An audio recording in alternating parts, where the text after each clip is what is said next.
안녕하세요. 이미선의 책을 읽는 기쁨, 당신께 책 읽기에 오셨습니다. 반갑습니다. 이번 책은 어른의 감정 수업입니다. 인현진 지음, 앤의 서재에서 지난 3월에 출판돼 나왔고요. 쉽게 상처받고 흔들리는 마음을 단단하게 지켜내는 법이라는 부제에 마음이 끌린 것 같습니다.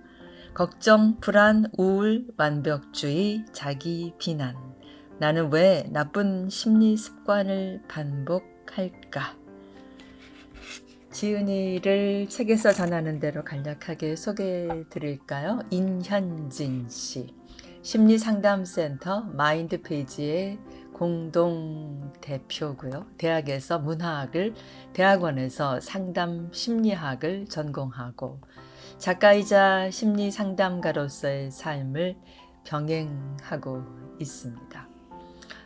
10년 넘게 심리상담 현장에서 많은 내담자를 만나는 동안에 감정의 문제가 곧 삶의 문제가 된다는 사실을 절감하면서 감정을 관찰하고 조절하는 일에 관심을 기울이게 됐다고요.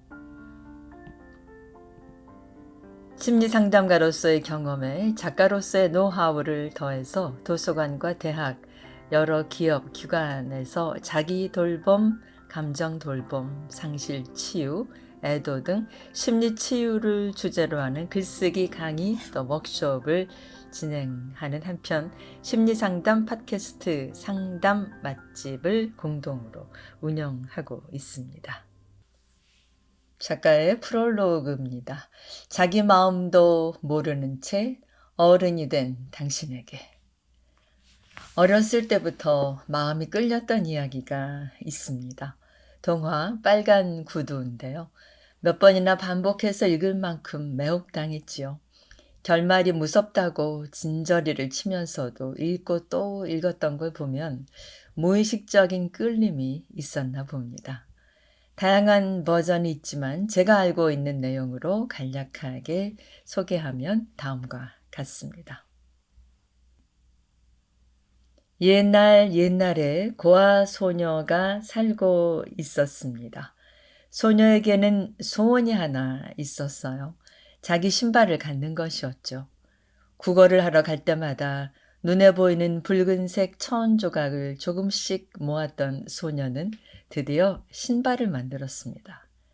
남들에겐 초라하게 보일지 몰라도 소녀에겐 최고의 신발이었습니다. 그 신발을 신으면 자기도 모르게 어깨가 펴지고 당당한 마음이 들었지요. 하루 종일 먹을 것을 구하지 못한 날이었습니다. 배는 고프고 날은 점점 어두워지는데 비까지 내렸지요.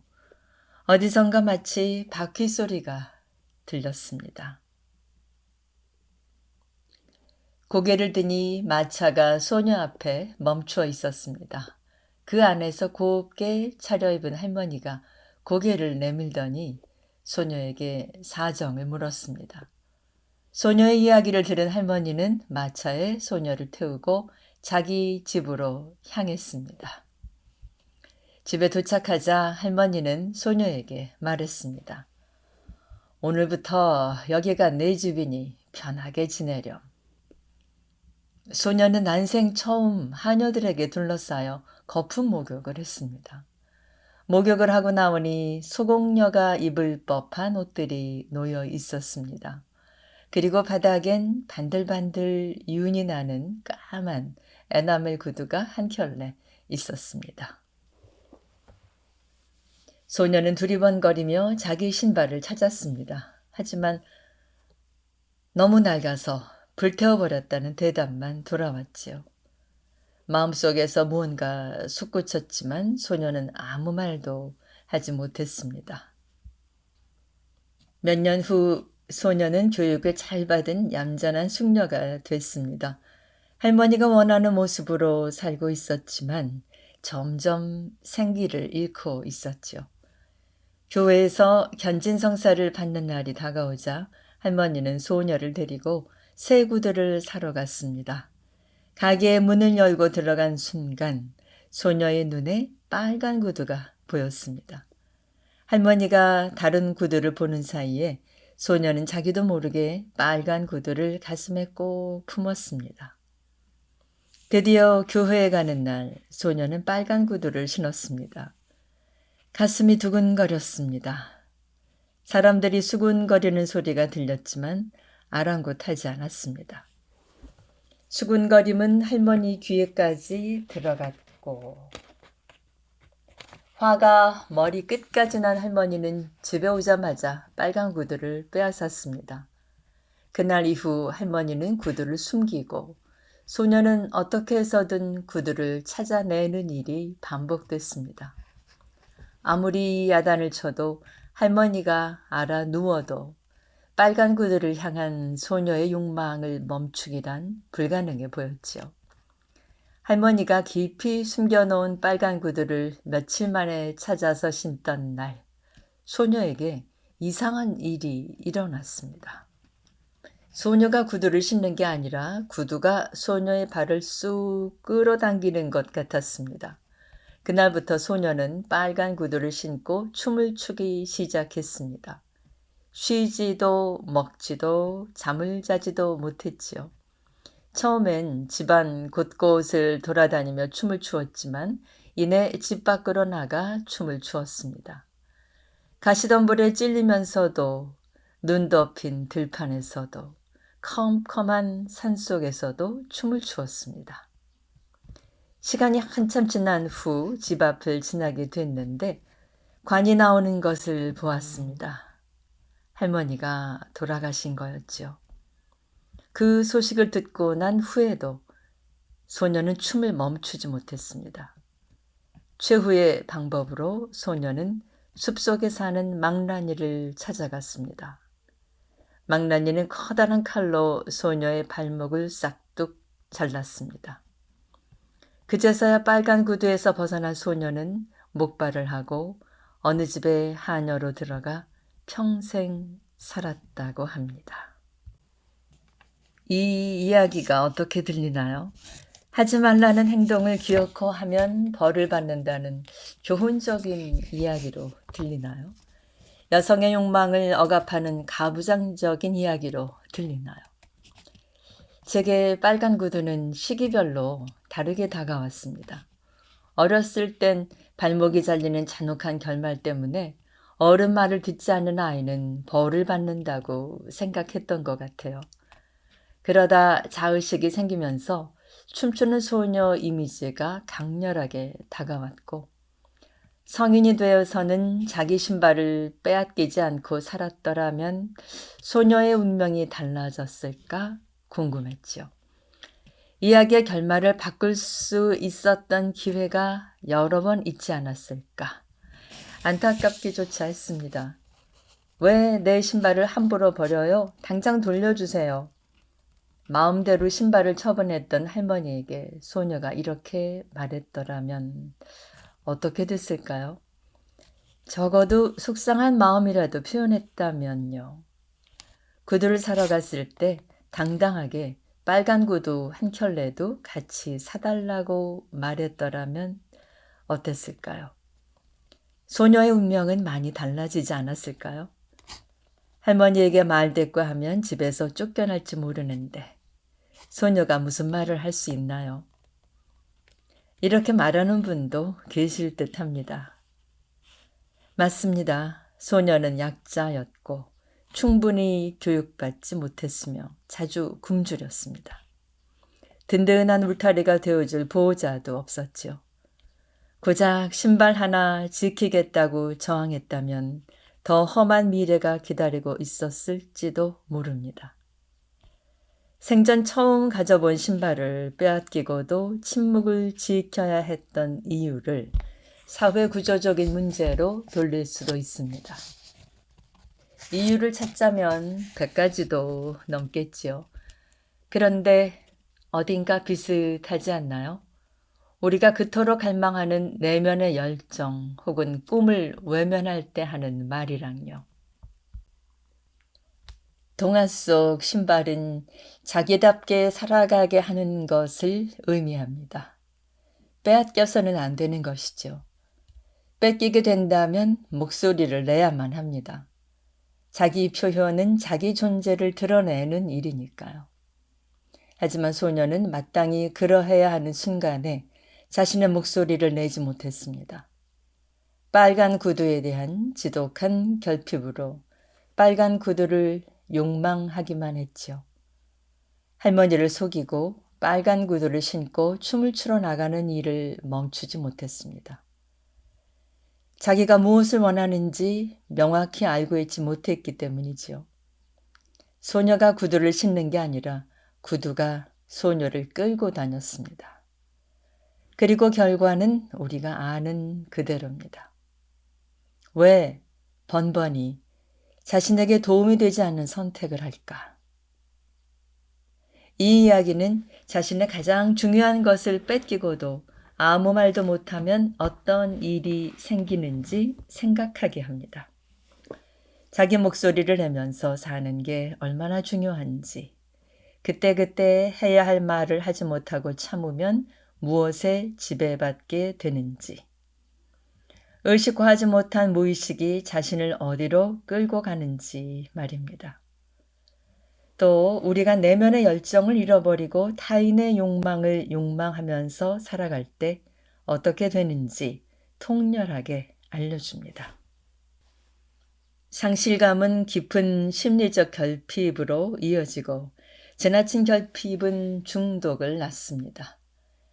삶에서 가장 아프고 슬픈 일이 뭘까요? 자기 자신으로 살아가지 못하는 일이 아닐까요? 현실에서든 이야기 속에서든 자신으로 살아갈 기회를 잃어버린 사람의 삶은 비극적입니다. 석사 과정을 밟으며 심리상담가로 일하면서 빨간 구두 이야기를 다시 만났습니다. 30대 중반의 나이였음에도 심리적으로도 경제적으로도 독립하지 못하고 엄마와 의존적인 관계를 맺고 있던 내담자를 통해서였지요. 그는 독립을 원하면서도 홀로 서기에 두려움을 느끼고 있었습니다. 엄마에게 매번 휘둘리는 걸 억울해하면서도 자기 생각을 드러내는 걸 어려워했지요. 문제를 회피한 대가는 과도한 인터넷 쇼핑으로 이어졌고 뜯어보지도 않은 채 구석에 쌓아두는 택배 상자가 늘어날수록 자존감은 줄어들었습니다. 그리고 이 모든 것을 엄마 탓으로 돌렸습니다. 빨간 구두에서 주인공이 빨간 구두에 집착했던 이유는 심리적 허기 때문이었습니다. 자기답게 살아가지 못하고 할머니가 원하는 삶을 살아가는 시간이 길어질수록 결핍이 더 심해졌죠. 무의식에 억압되어 있는 태초의 빨간 구두 때문에 다른 구두를 탐색해볼 여유조차 없었습니다. 파블로프의 개가 종소리만 울려도 침을 흘리는 것처럼 자극에 대해서 습관적으로 반응하는 것. 이것이 바로 자동 반응입니다. 물론 우리는 개가 아닙니다. 이성적으로 생각하고 합리적으로 선택하는 인간이죠. 그런데 정말 그럴까요? 그렇다고 생각하는 건 아닐까요? 불안에 시달릴 때 어떤 생각을 하는지, 화가 날 때 감정을 어떻게 해소하는지, 외로움에 젖어들 때 어떤 행동을 하는지, 평소 자기의 생각과 감정과 행동을 떠올려 보세요. 그때마다 적절하게 대응하며 더 나은 선택을 하나요? 아니면 자기도 모르게 같은 반응을 반복하고 있나요? 자극에 대한 반응하는 건 자연스러운 일입니다.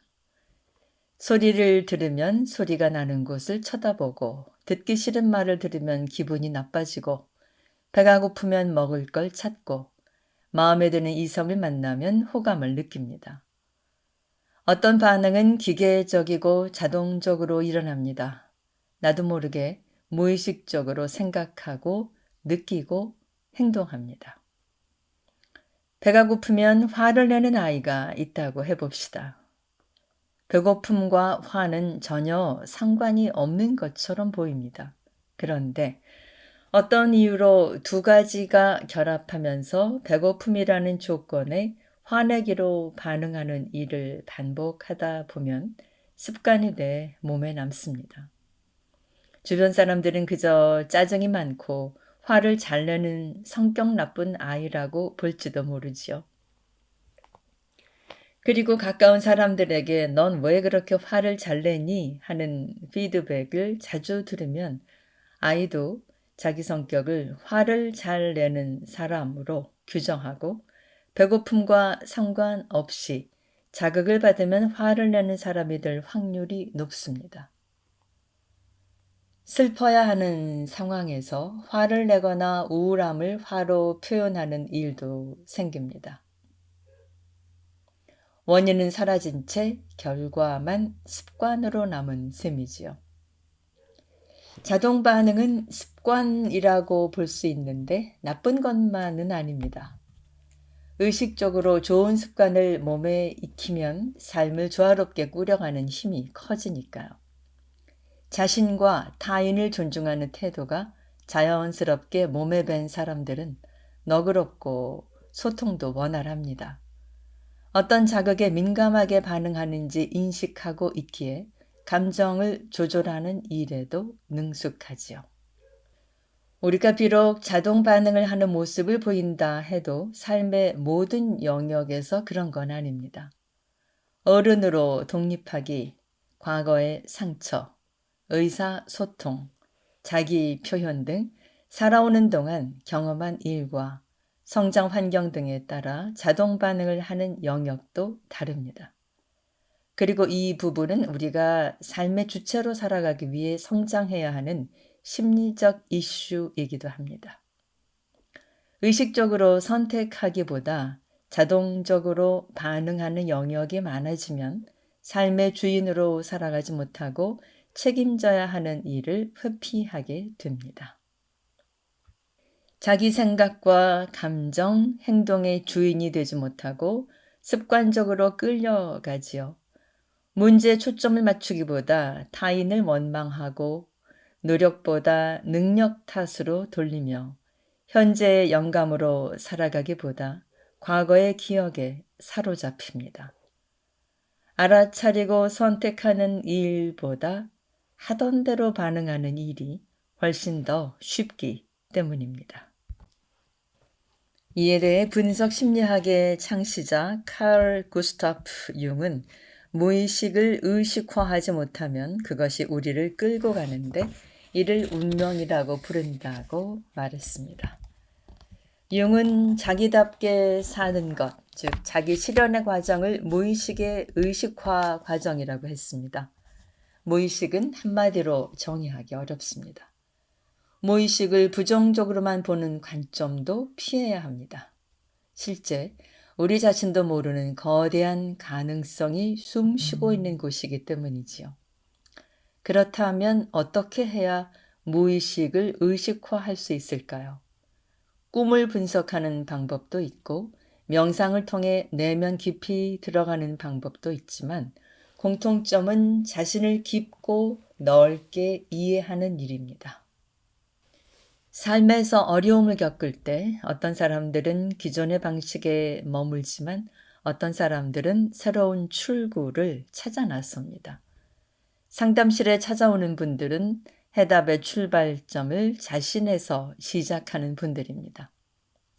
자기를 객관화하는 힘을 기르기 위한 시간을 기꺼이 선택한 분들이지요. 그래서 저는 성장의 관점을 가진 분들이 상담실에 찾아온다고 생각합니다. 심리 상담의 궁극적 목표는 자기답게 사는 것, 즉 독립적인 존재로 살아가는 것입니다. 독립적인 존재는 자기의 생각과 감정, 행동의 주인으로 살아가는 사람입니다. 생각을 적절하게 표현하고 감정에 책임지며 타인과 자신에게 이로운 행동을 하는 사람이죠. 이런 사람을 우리는 어른이라고 합니다. 심리학의 관점에서 어른이란 외부의 자극에 즉각적이고 자동적으로 반응하지 않고 상황에 따라 적절하게 선택하는 사람입니다.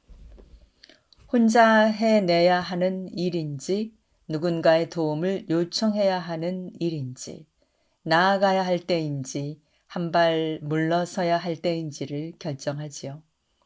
입장이 다른 만큼 생각도 다르다는 걸 인정하고 말을 주고받는 과정에서 타인에게 상처를 주었다면 진심으로 사과합니다. 부정적인 감정을 타인에게 함부로 던지지 않고 선택한 행동에 책임을 지지요. 이런 태도를 삶의 기본으로 하려고 노력합니다. 그리고 이렇게 살아가는 것에 편안함을 느낍니다. 자기를 신뢰하는 만큼 타인도 신뢰하기 때문이죠. 그러면 프롤로그를 여기서 줄이고요. 제1부 나는 왜 이렇게 생각이 많은 걸까? 자꾸만 떠오르는 부정적인 생각을 멈추는 법의 앞부분을 읽어드리겠습니다. 생각도 습관이다. 상담센터 근처에 아름다운 산책로가 있습니다. 계절마다 다른 꽃이 피고 구간마다 다채로운 풍경이 펼쳐지지요. 걷기 좋은 날 가까운 동네에 약속이 잡히면 만세를 부릅니다. 시간을 넉넉히 잡고 천천히 걷다 보면 어느새 약속 장소에 도착하지요. 그저 걷기만 할 뿐인데 몸에 생기가 돌고 재미있는 가게도 구경하고 약속 시간도 지키니 일석삼조인 셈입니다. 산책을 할 땐 여러 가지 방법으로 합니다. 산책로를 따라 걷기도 하고 골목길 탐방에 나설 때도 있지요. 골목을 걷다가 또 다른 골목으로 빠져나가는 일은 무척 흥미롭습니다. 그러고 보면 산책과 생각은 참 많이 닮아 있습니다. 하나의 길에서 또 다른 길로 접어들듯 한 가지 생각에서 또 다른 생각으로 옮겨가곤 하니까요. 발길 닿는 대로 걷다가 엉뚱한 길로 접어들기도 하고 생각하지도 못한 곳을 발견하기도 합니다. 길이 확장되듯 생각도 가지를 뻗습니다. 점심 메뉴나 주말에 볼 영화 등 일상적이고 소소한 것에서부터 삶과 죽음, 사랑과 이별, 일과 인간관계에 대한 것까지 다양하게 나아가지요. 반면에 같은 길만 고수할 때도 있습니다. 공사 중이어서 보도블럭이 다 뒤집힌 길도 늘 이용하는 길이라는 이유만으로 불편함을 감수합니다. 차가 가로막고 있는데도 골목의 좁은 틈새 사이로 굳이 몸을 집어넣습니다. 마치 다른 길은 없는 것처럼 같은 생각을 하고 또 할 때가 있지 않나요? 같은 생각에 사로잡힐 때가 많다면 습관적으로 그 생각을 하고 있다는 뜻입니다. 그리고 습관적으로 하는 생각은 대부분 몇 가지 주제에 한정돼 있습니다. 일을 제때 끝내지 못하면 어떡하지? 노후에 돈이 없으면 어떡하지? 사람들이 날 싫어하면 어떡하지? 공통점이 느껴지시나요? 생각의 대부분을 차지하는 것은 걱정입니다. 과거에 대한 후회와 미래에 대한 불안 사이에서 줄타기를 하고 있지요. 걱정해도 소용없다는 것을 알면서도 멈추기가 어렵습니다. 걱정이 많은 사람들의 특징 중 하나는 불안이 높다는 겁니다. 불안이 높으면 걱정이 많아지고 걱정이 많아지면 불안도 높아집니다. 악순환인 셈이지요. 만약 불안한 생각을 습관적으로 반복하고 있다면 멈추는 법을 배워야 합니다. 길을 잘못 들었을 때 바로 돌아 나오듯 말이죠. 막혀있는 길 앞에서 잠시 막막해지더라도 시선을 조금만 돌리면 반드시 다른 길이 보입니다. 생각을 생각하다. 생각은 이렇듯 우리를 힘들게 하지만 더 나은 삶을 살 수 있게 해주는 힘인 것은 분명합니다. 인간과 다른 생물과의 차이점은 생각하는 능력을 갖고 있다는 것이니까요. 인간의 학명인 호모 사피엔스는 지혜를 가진 사람이라는 뜻입니다. 오직 인간만이 자신에 대해 생각하고 자신과 타인을 구별하며 자신이 속해 있는 세상을 인식합니다. 눈앞에 보이는 것뿐만이 아니라 과거, 현재, 미래같이 눈에 보이지 않는 추상적인 개념도 이해하지요. 생각을 잘못해서 일을 그르치거나 괴로운 생각에 사로잡힐 때면 생각 없이 살면 편할 것 같지만 생각하는 능력을 갖췄다는 건 정말 놀라운 일입니다. 혹시 생각에 대해서 생각해 본 적 있으신가요? 국립국어원 사전에서 찾아보면 생각은 아래와 같이 다양한 의미로 쓰입니다. 1. 사물을 헤아리고 판단하는 작용. 2. 어떤 사람이나 일 따위에 대한 기억. 3. 어떤 일을 하고 싶어 하거나 관심을 가짐. 4. 어떤 일을 하려고 마음을 먹음. 5. 앞으로 일어날 일에 대해 상상해봄. 6. 어떠한 일에 대한 의견이나 느낌을 가짐. 7. 어떤 사람이나 일에 대해 성의를 보이거나 정성을 기울임. 8. 사리를 분별함. 평소 하는 말을 떠올려 봐도 생각이라는 단어를 얼마나 자주 쓰는지 쉽게 알 수 있습니다. 오후가 되니 달달한 게 생각나. 생각 좀 하고 살아라. 내 생각했어. 앞으로 어떻게 할지 생각해 봤어? 내 생각대로 해. 어머, 나도 지금 그 생각했는데. 이렇게 생각하는 말이 없었다면 어쩔 뻔했을까 싶을 정도로 광범위하게 쓰이지요. 늘 생각 속에서 살기 때문인지 생각을 하고 있다는 자각조차 없을 때도 많습니다. 매일 불을 사용하면서도 불에 대해 별로 생각하지 않는 것처럼 말이죠. 인류가 처음 불을 발견했을 때 어떻게 받아들였을까요? 유용함과 위험함이 공존한다고 인식했을 겁니다. 잘 다루면 따뜻하게 지내고 음식을 맛있게 먹을 수 있지만 잘못 다루면 한 사람의 생명은 물론 공동체 전체를 잃을 수도 있으니까요. 저는 생각이야말로 정신의 불이라고 생각합니다. 좋은 방향으로 생각하면 삶을 환히 밝히는 빛과 온기가 되지만 위험한 방향으로 생각하면 자신은 물론 타인의 삶도 망가뜨려 버리니까요. 익숙한 생각 습관에서 벗어나는 법. 우리가 익숙한 길로 다니듯이 평소 자주 하는 생각에 익숙해지는 경향이 있습니다. 원래 이렇게 생각해 왔다고 말하고 싶겠지만 특정한 생각만 하는 걸로 정해진 채 태어난 사람은 없습니다. 어떤 생각을 자주 하다 보니 익숙해졌고 익숙하기에 더 자주 하게 되는 겁니다. 습관이 되는 것이지요. 가장 흔한 생각의 습관은 상황을 부정적으로 폄하하거나 긍정적으로 이상화하는 겁니다. 부정적인 사고 패턴은 인간의 생존과 밀접한 연관이 있다고 합니다. 최악의 경우를 생각하고 상대를 의심하고 미래를 대비해야 살아남을 수 있는 조건은 원시시대나 지금이나 크게 달라지진 않은 듯합니다. 물론 부정적인 생각이 도움이 될 때도 있습니다. 신중하게 생각함으로써 합리적으로 판단하고 이상적인 기대를 낮춰 현실적인 기준으로 바라보게 하지요. 긍정적으로 생각하는 건 분명 좋은 일입니다. 자신과 타인, 세상에 대해 긍정적으로 생각하는 사람은 자존감이 높고 좌절을 견디는 능력도 강합니다. 사람들 사이에서 인기도 많아 어디에 있던 따뜻한 난로처럼 온기를 느끼게 하죠. 그러나 과도한 긍정 필터는 현실에서 중요하게 다루어야 하는 문제를 회피하게 합니다. 좋은 게 좋은 거지라는 생각으로 부당한 일을 겪어도 자기 목소리를 내지 못하거나 책임을 미루기도 합니다.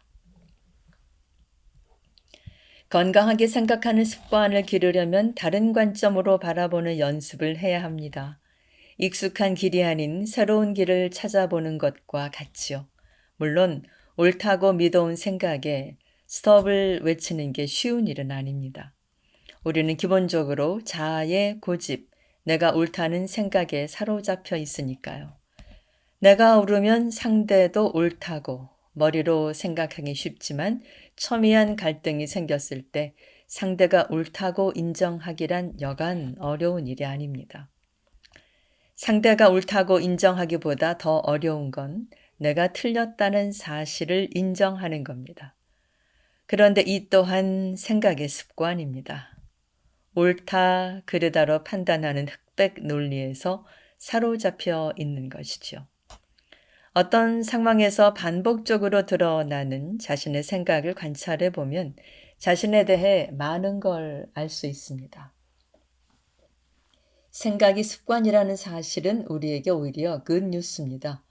습관은 바꿀 수 있는 것이기 때문입니다. 예를 들어 매사 부정적으로 생각하는 습관이 있다면 긍정적으로 생각하는 연습을 통해 균형을 잡을 수 있습니다. 구체적으로 어떻게 하면 될까요? 2가지 연습 방법을 제안합니다. 첫 번째는 자신을 다양한 관점으로 바라보기입니다. 예를 들어 자신의 어떤 점을 부정적으로 바라보고 있다면 긍정적인 면도 찾아보는 겁니다. 저는 민감성이 높은 편에 속합니다. 타인의 말 한마디에도 신경을 쓰고 작은 자극에도 예민하게 반응하지요. 그런데 글을 쓰고 상담을 하면서 이 민감성이 도움이 된다는 사실을 알았습니다. 이것을 하나의 특성으로 받아들이고 나니 상황에 따라 달라지는 나를 관찰할 수 있었습니다. 마음이 건강할 때는 타인의 마음을 섬세하게 헤아리지만 스트레스 상황에선 까칠하게 반응한다는 걸요. 이렇듯 내가 가진 특성을 잘 이해하면 상황에 유연하게 대처하는 능력이 커집니다. 2번째는 입장을 바꿔 생각하기입니다. 타인의 신발을 신어보기 전에는 그 사람을 이해하기 어렵다는 말이 있습니다. 타인의 신발을 신어본다는 건 그 사람이 현재 서 있는 자리로 가보는 것입니다. 그런데 우리가 다른 사람을 온전히 이해하는 게 가능할까요? 그 사람으로 살아보지 않는 이상 불가능한 일이 아닐까요?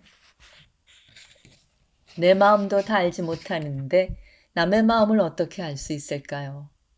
타인을 이해하는데 가장 필요한 건 상상력이라고 생각합니다. 타인에 대해 상상할 수 있는 만큼 공감할 수 있습니다.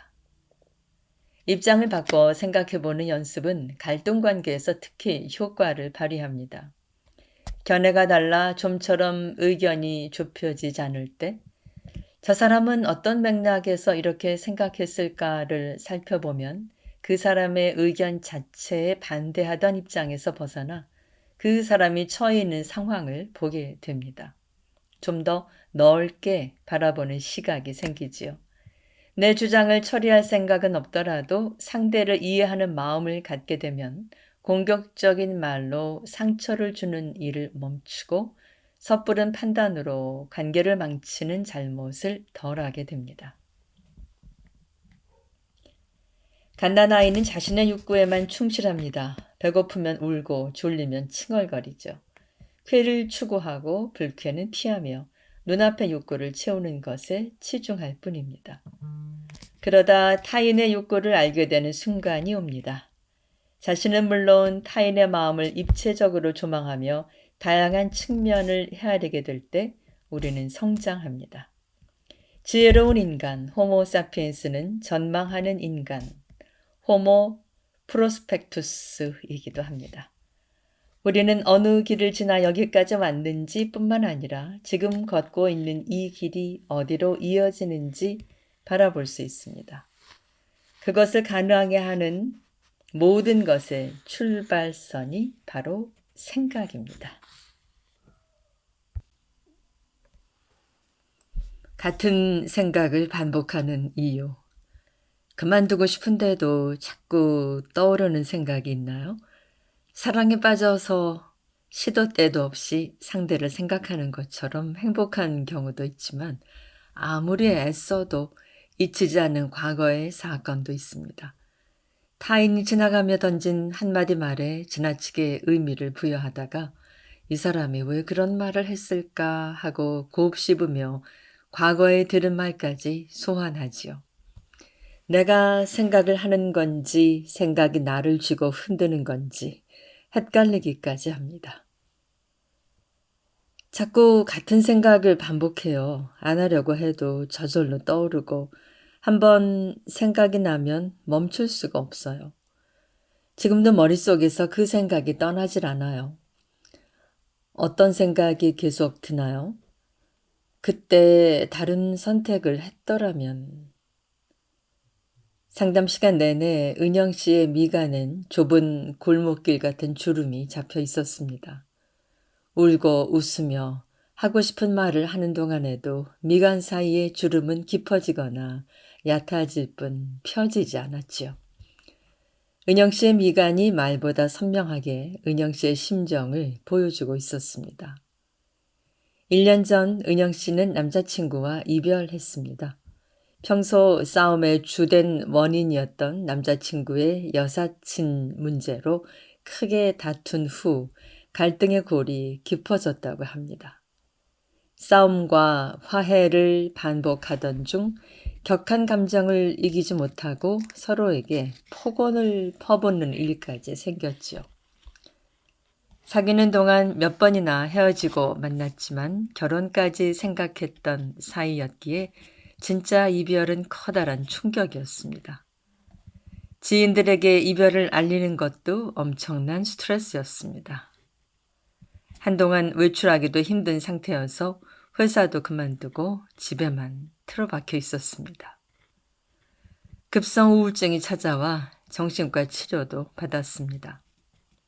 다행스럽게도 시간이 지나면 조금씩 일상을 회복할 수 있었습니다. 취직도 다시 하고 원데이 클래스에 참여하며 취미생활도 즐기고 친구들과 여행도 다녔습니다.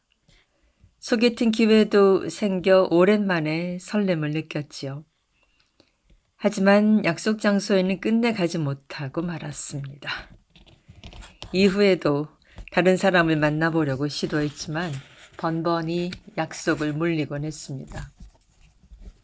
이별 후에 자책을 많이 했어요. 그 사람이 너무 미우면서도 내가 오해했던 건 아닐까?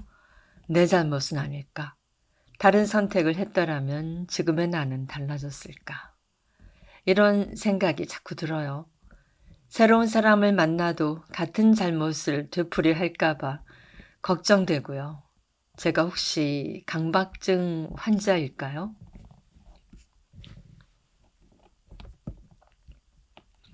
강박적인 생각의 특징. 누구나 기분 나쁜 생각에 사로잡힐 때가 있습니다. 연인과 헤어진 장소에 가면 저절로 좋지 않은 마음이 들어 되도록 그 장소를 피한다는 이들도 많습니다. 부정적인 생각이 반복적으로 떠올라서죠.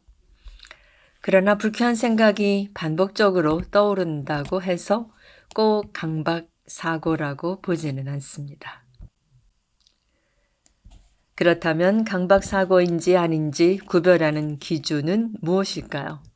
첫째, 강박사고는 강제로 침투되는 생각입니다. 스스로 통제하지 못하기에 주체적으로 생각하거나 그만둘 수가 없습니다. 둘째, 강박사고는 불쾌한 감정을 동반합니다.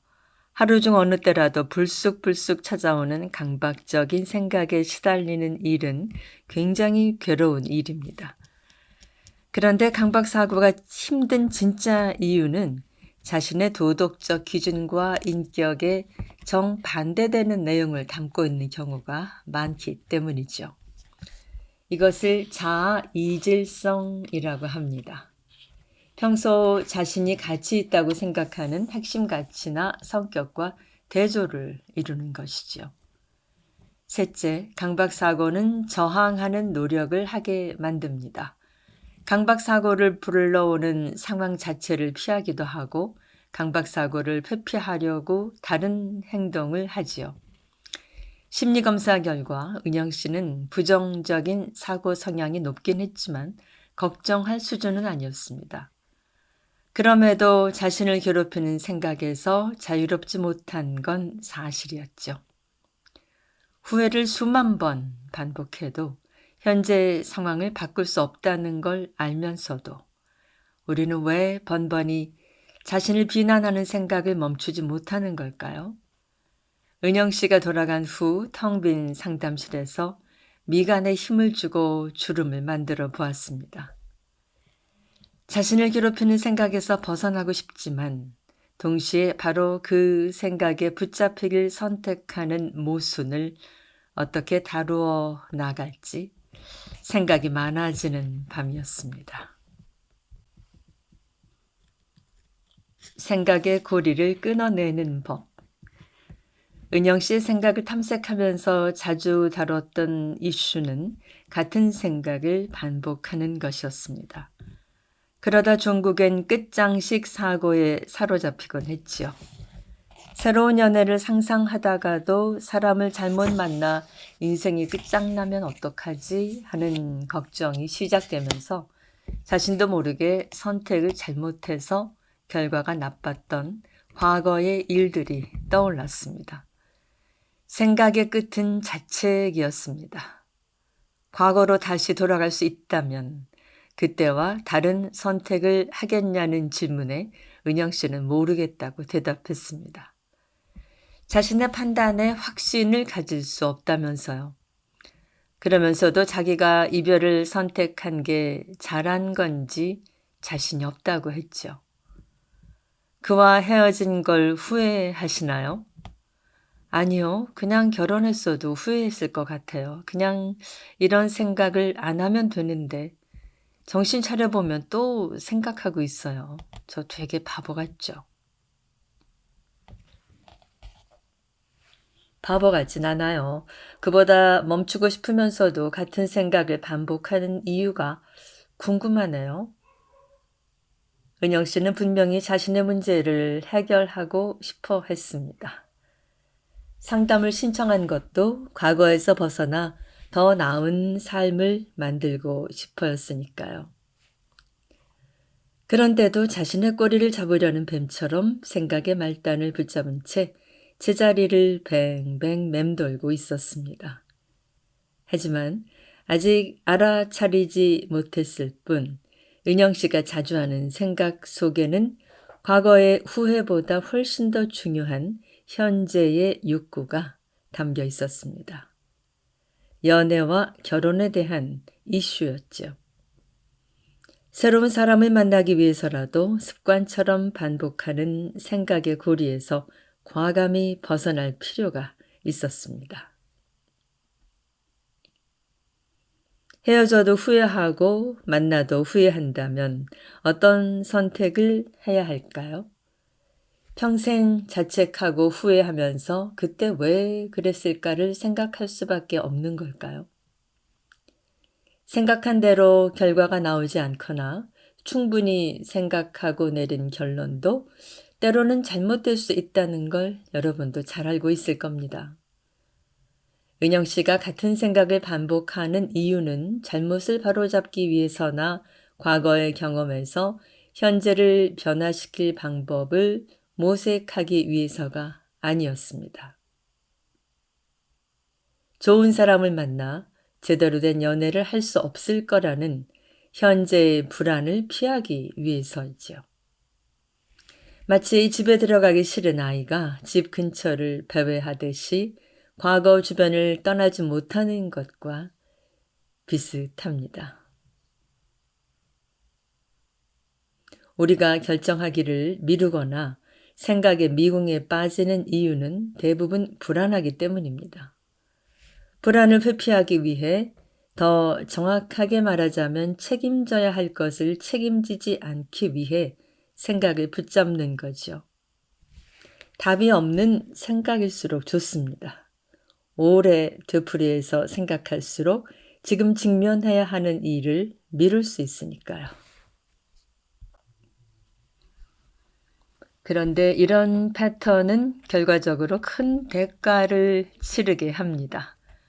끊임없이 과거를 후회하느라 현재를 생생하게 살아가지 못하니까요. 과거에 어떤 선택을 했든 선택보다 중요한 건 그 선택에 대해 책임을 지는 태도입니다.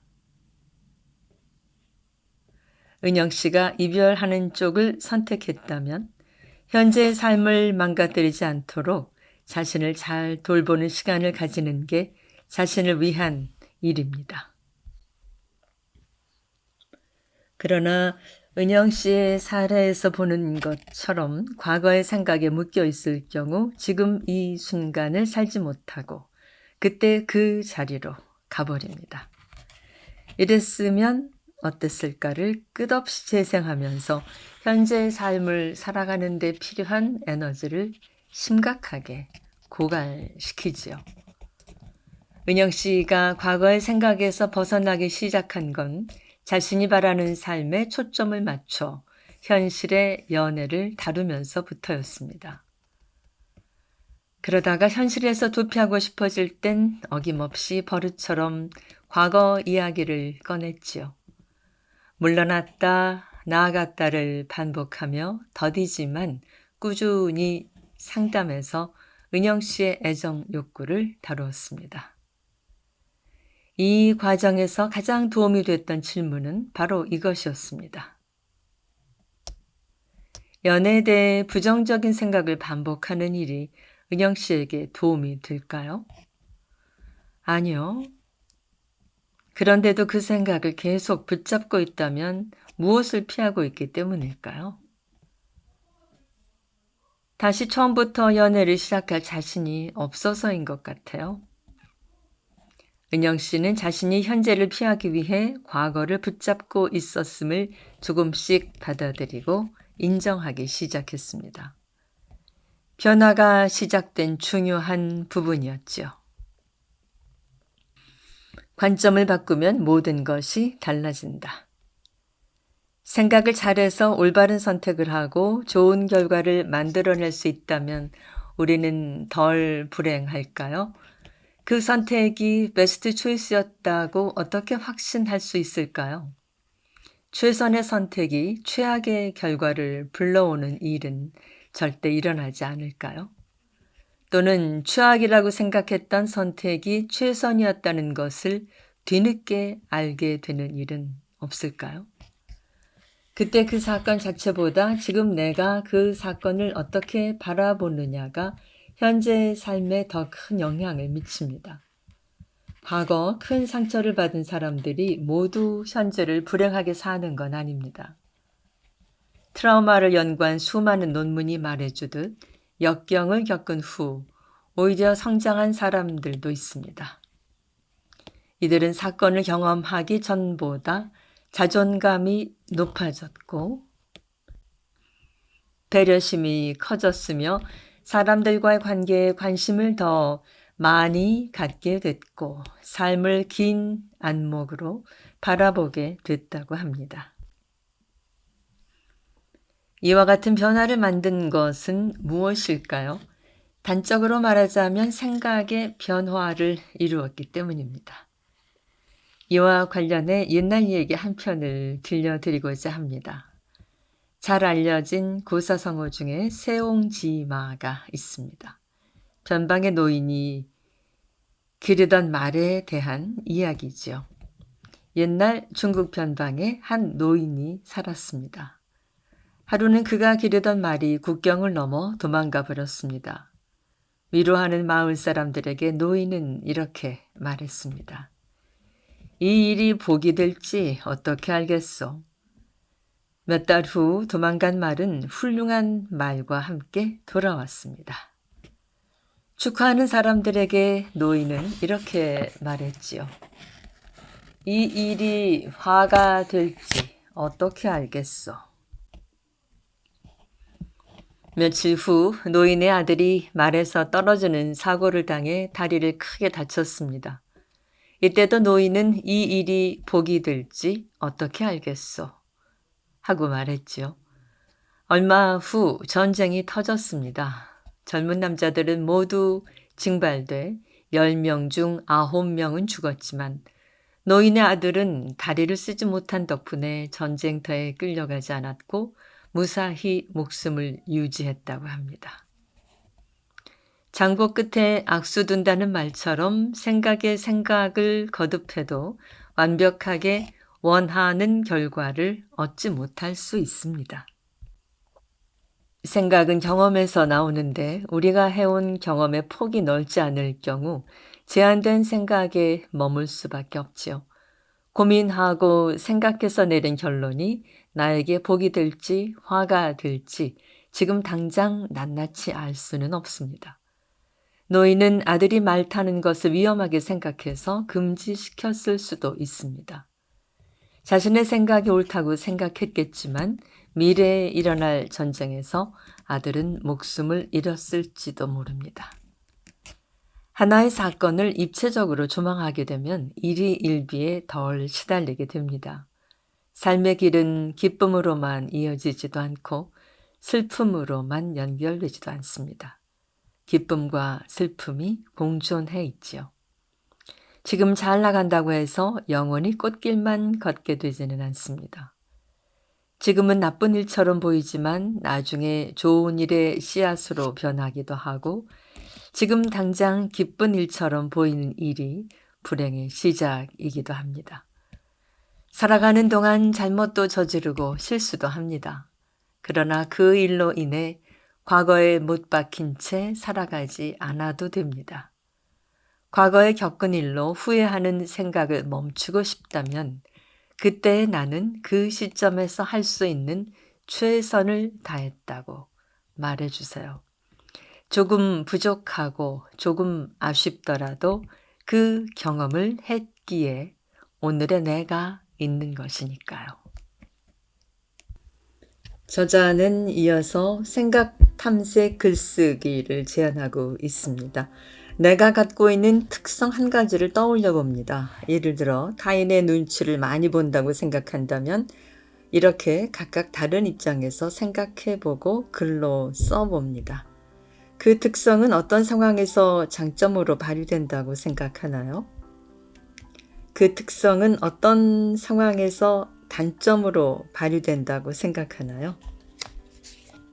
글쓰기가 무척 힘들 수도 있지만 자신의 특성에 대해 주의 깊게 관찰하면서 글을 써봄으로써 새로운 사실을 알게 되기도 하고 또 자신에 대한 이해의 폭이 넓어질 수도 있겠죠.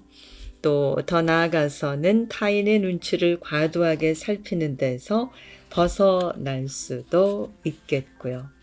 꼭 한번 생각 탐색 글쓰기에 도전해 보시기를 바랍니다. 어른의 감정 수업 오늘 제1부 나는 왜 이렇게 생각이 많은 걸까의 첫 부분을 읽어드렸고요. 아쉬워서 제목이라도 좀 전해드리고 싶습니다. 같은 생각을 반복하는 이유, 강박적인 생각의 특징, 생각의 고리를 끊어내는 법, 관점을 바꾸면 모든 것이 달라진다. 부정적인 사고 패턴에서 벗어나는 법, 내가 부족하다는 생각은 어디서 오는가? 다른 사람의 생각을 추측하지 말자. 생각의 성장은 소통에서 시작된다. 이렇게 해서 1부가 끝나고 이 책은 제4부까지 많은 문제와 많은 사례를 다루고 있습니다. 안현진 지음 어른의 감정 수업 N의 서재에서 출판된 책 오늘 함께 하셨고요. 나머지 부분들 제가 읽어드리지 못한 부분들에 읽고 싶은 마음이 생기셨을 것 같습니다. 그리고 저희 책 읽기, 책을 읽는 기쁨 당신에게 구독과 좋아요 눌러주시기 바랍니다.